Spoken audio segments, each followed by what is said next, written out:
Mheshimiwa Spika, sasa nieleze mwenendo wa hali ya uchumi kwa mwaka 2024.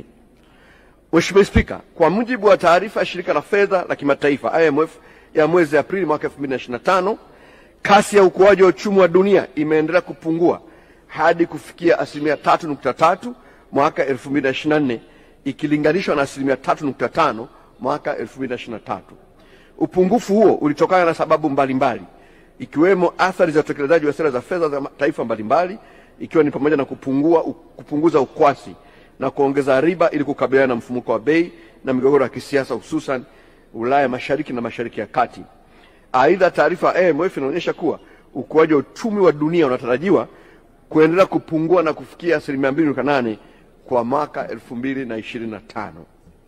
Mheshimiwa Spika, kwa mujibu wa taarifa ya IMF ya Aprili mwaka 2025, kiwango cha ukuaji wa pato la taifa kwa nchi za ukanda wa Afrika Mashariki na Jumuiya ya SADC kinaonyesha kuwa kwa upande wa Afrika Mashariki kwa mwaka 2024 uchumi ulikuwa kwa 1.5% na mwaka 2025 unatarajiwa kuwa kwa 2.7%. Kwa upande wa SADC uchumi ulikuwa mwaka 2024 kwa 3.1% ikilinganishwa na 3.9% kwa mwaka 2023 na unatarajiwa kukua kwa 3.5% kwa mwaka 2025. Kupungua kwa ukuaji wa uchumi kwa nchi wanachama wa Jumuiya ya Afrika Mashariki na Jumuiya ya Maendeleo Kusini mwa Afrika kulitokana na migogoro ya kisiasa ikiwemo migogoro inayoendelea nchini DRC na Sudani Kusini ambapo kumekuwa na ukuaji hasi, yani negative wa 27.6%. Mheshimiwa Spika, kwa mujibu wa taarifa ya Shirika la Fedha la Dunia la Kimataifa IMF ya Aprili 2025, mfumuko wa bei duniani ulipungua na kufikia wastani wa 5.8% mwaka 2024 kutoka 6.7% mwaka 2023, na mfumuko huo unatarajiwa kuendelea kupungua hadi kufikia 4.3% kwa mwaka 2025 na 2.2% kwa mwaka 2026. Mheshimiwa Spika, sasa nifanye mapitio ya hali ya uchumi wa taifa. Mheshimiwa Spika, mwaka 2024 pato halisi la taifa lilifikia shilingi trilioni 156.6 kutoka shilingi trilioni 148.5 kwa mwaka 2023, sawa na ukuaji wa 5.5%, na hivyo kuifanya nchi yetu kuwa ni miongoni mwa nchi ambazo zilikuwa na ukuaji mkubwa katika ukanda huu wa Afrika Mashariki. Ukuaji huo ulichangiwa na jitihada mbalimbali za serikali, sekta binafsi na wadau wengine wa maendeleo, ikiwa ni pamoja na kuanza uzalishaji wa umeme katika bwawa la Mwalimu Nyerere, kuendelea utekelezaji endelevu wa miradi mbalimbali ya kimikakati na kielelezo ikihusisha kwa mfano miundombinu ya nishati, miundombinu ya usafiri na usafirishaji, kuongezeka kwa mikopo ya sekta binafsi, usimamizi madhubuti wa sera za fedha, kuimarika kwa uzalishaji wa mazao ya kilimo na uwekezaji wa serikali katika huduma za jamii hususan katika huduma za afya, elimu, maji na hifadhi ya jamii. Mheshimiwa Spika, kwa mwaka 2024 sekta 5 zilizoongoza kwa ukuaji wa uchumi ni pamoja na sanaa na burudani iliyokuwa kwa 17.1%, uzalishaji, usafirishaji na usambazaji wa umeme iliyokuwa kwa 14.4%, habari na mawasiliano kwa 14.3%, fedha na bima kwa 13.8% na afya kwa 10.1%. Sekta 3 zilizochangia zaidi takriban nusu ya pato la taifa ni kilimo iliyochangia 26.3%, ujenzi 10.8% na uchimbaji wa madini na mawe 10.1%. Katika siku za mbeleni serikali itaendelea kuongeza tija zaidi kwenye uzalishaji katika kilimo ili kilimo kiendelee kuwainua Watanzania wengi zaidi kimapato.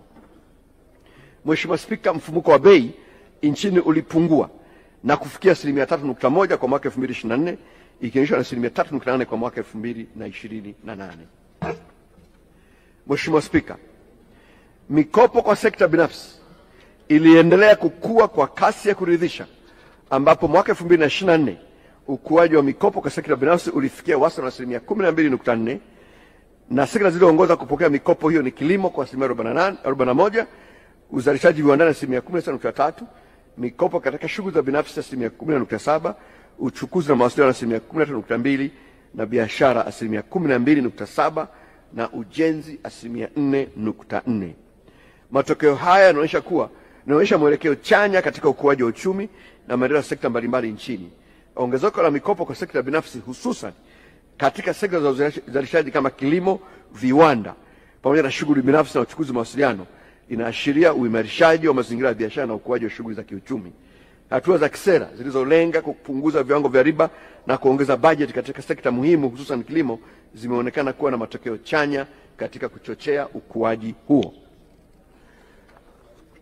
Mheshimiwa Spika, akiba ya fedha za kigeni imeendelea kuwa ya kuridhisha kukidhi mahitaji ya uagizaji wa bidhaa na huduma kutoka nje ya nchi. Mwaka 2024 akiba ya fedha za kigeni ilifikia dola za Kimarekani bilioni 5.546. Mheshimiwa Spika, sasa naomba nifanye mapitio ya mwelekeo wa hali ya uchumi kwa taifa kwa mwaka 2025.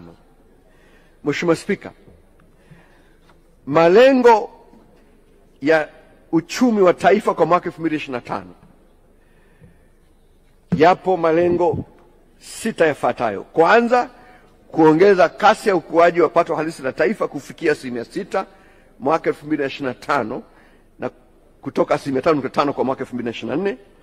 Pili, kuendelea kudhibiti mfumuko wa bei kubaki kwenye wigo wa takriban tarakimu moja wa wastani wa asilimia kati ya 3 hadi 5% katika muda wa kati. Na tatu, mapato ya ndani, yani mapato ya kodi na isiyo ya kikodi, kufikia 17.4% ya pato la taifa ifika mwaka 2025-26 ikilinganishwa na matarajio ya 15.8% kwa mwaka 2024-25, na mapato ya kodi yafikia 13.3% ya pato la taifa kwa mwaka 2025-26 ukilinganishwa na 12.8% kwa mwaka 2024-25.